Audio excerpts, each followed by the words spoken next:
simply putting all your money, $2 billion over 30 years in only parks does not make sense at the expense of everything else in the general fund. The Measure P has been carefully crafted based on the city's Parks Master Plan, and that didn't just happen overnight. It was something that was developed over 3 years with literally thousands of residents providing input, a lot of careful time by city staff and their team to make sure we know exactly what needs to happen in our parks.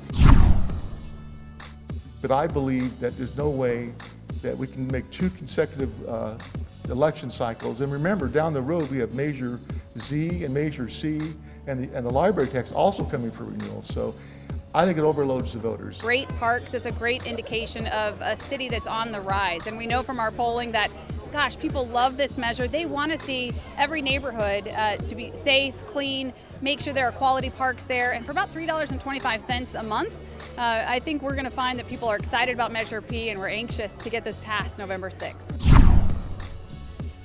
This needs are not only in personnel, civilian and sworn, but also equipment and infrastructure. It doesn't talk about $600 million in infrastructure for public works, homelessness, all kinds of issues out there that are not addressed. So in the first spending category, everything related to reducing crime and homelessness in the parks, removing graffiti, making sure our bathrooms are clean and open and available, all of the safety needs of improving our equipment, additional lighting and cameras, all of those things are eligible in the first and largest portion of the measure.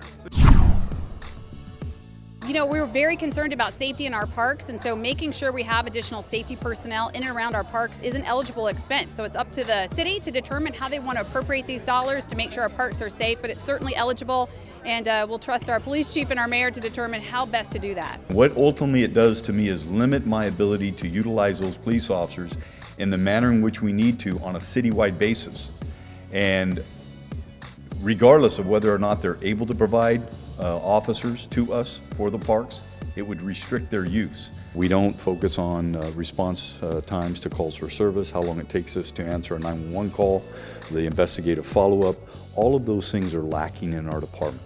And we need the additional resources that will allow us to be able to go out there and serve the citizen in a manner in which they deserve and keep them safe. And right now we're not able to do that. The biggest consequence to the citizens of Fresno, Measure P passes, they'll have beautiful parks, but they'll have deficient public safety services.